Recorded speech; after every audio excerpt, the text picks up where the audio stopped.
kind of rotated so everybody can see what it is you drew. So look around at what people drew.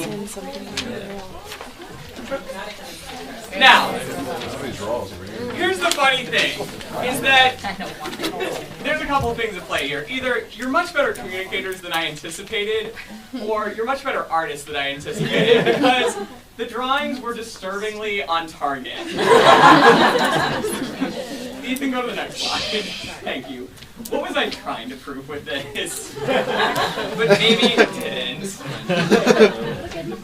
Okay, so somebody guess. Let's imagine that your drawings were terrible and they didn't look like what I wanted them to, even though they for the most part actually did look like I wanted them to. What was the point of this? Jordan. Even if their description is perfect, some people just don't interpret knowledge or information that way, so you should use a different approach. Okay, so you might need to use a different approach because people interpret information different ways. Maybe from the people who were drawing, what was difficult about this situation? Pretend your drawings were awful. Okay, not being able to ask questions. What are some of the questions you would have asked? Like, I drew a ladder, but I was wondering if it had like that plastic thing at the top where you put like your paint bucket, or if it was like made out of wood or steel. This is very good. Okay, but it's not perfect. So you wanted to ask some questions, but it is very good. Okay, so what we're getting at here is when you were doing this activity, ideally your drawings weren't great, and it's due to the fact that you weren't able to really communicate. Communication here was one way.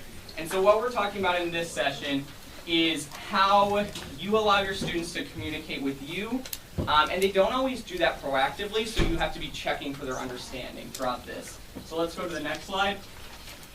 And this is fitting into where we've been in the following way. So both schools have heard this now. You heard this, you had a session with Melissa this morning. If you were at Stevenson, Carver, you had a session with me this morning. We're talking about your vision and goals in the terms of like this beautiful rug that takes years to make. People pour their sweat into it. It's got intricate design. It has beautiful, vivid colors. And that is your vision that you're trying to achieve with your students. Again, this week we are focusing on just a chunk of that, which is your daily lesson. So you've had Intro to Academic Content with me on Monday, Stevenson Tuesday for Carver. Last week we had different strategies to support our English learners, both on Friday. You've now had literacy sessions. Math people, this was new for you this week, and English people, you've had this ongoing. You had facilitating student practice this morning, and now we're finally talking about what does it mean to check for understanding, and how do we build on the fact that we're having our students practice, and now we need to check their understanding throughout. Let's go to the next one. Okay, so here's what we're talking about. Check yourself before you rest yourself. We started with the Picasso piece. We're going to think about what does a strong CFU look like. We're going to look at some different resources, so you leave here having some tangible resources on how to craft questions and different strategies to check for understanding. And then we're going to have a chance to jot them into our lesson plan and close out the session. So it's about a 60-minute session. We started about 15 minutes late, so we should end on time here. Let's go to the next one. Okay, so overarching key points. If you want to look at handout 1, go ahead and look at handout 1. It's exactly what's up here on the projector.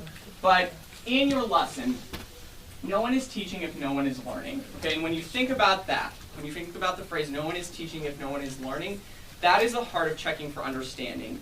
You do not know if your students are learning unless you are checking for their understanding at all. You can run through the entire lesson and it could be really great. You just don't know until you hit the end if you're not checking for understanding. In your lesson, you want to see CFU all day, every day.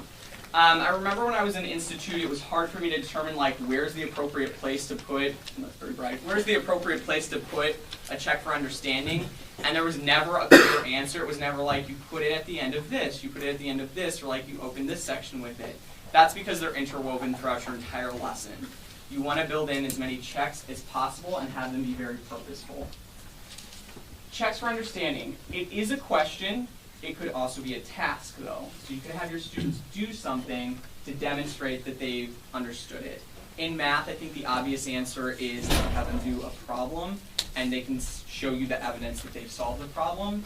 In reading and writing, it could be asking a question. I saw this in one class today at Carver. where they had the sentence strips and they had them manipulate them and sort them in a way. Here are the Carver people, Stevenson. I saw this at Carver today. That could be a check for understanding. It's not a question, but it's a task that the teacher was asking the students to do. It should always give you data. Your check for understanding is a way to give you actionable next steps. So if you do this check for understanding, you always want to think about a couple things with that. If I do this check for understanding and my students get it, what do I do next? Most likely you move on with your next planned portion of the lesson. If my students answer the check for understanding and they don't get it, what do I do after that then? So you want to have that backup plan. Generally, that's an opportunity, you're not supposed to touch the screen, to stop and reteach, or you can deepen their understanding by having a higher level question prepared. And this goes to the idea that purposeful planning and effective execution go hand in hand. So in the earlier sessions I've talked about, you might be a stronger planner, you might be a stronger executor. The two have to support each other. You can't just be a strong planner and be a good teacher. You can't just be a good executor and be a good teacher. You have to work on developing both of them. And your in might be planning, your in might be execution, but you have to develop both of them. This is Taylor Dalhagen, who's one of the other ILs. This is his way of thinking about it. He thinks about like the sexy black dress. He tells a story. So his wife, anyways, his wife's a wonderful woman. She wanted to buy a black dress because she felt that every woman should have like that sexy black dress that they wear to like cocktail parties or whatever. And his response to her was, well, you don't really have anywhere to wear it, which was the wrong thing to say to his wife.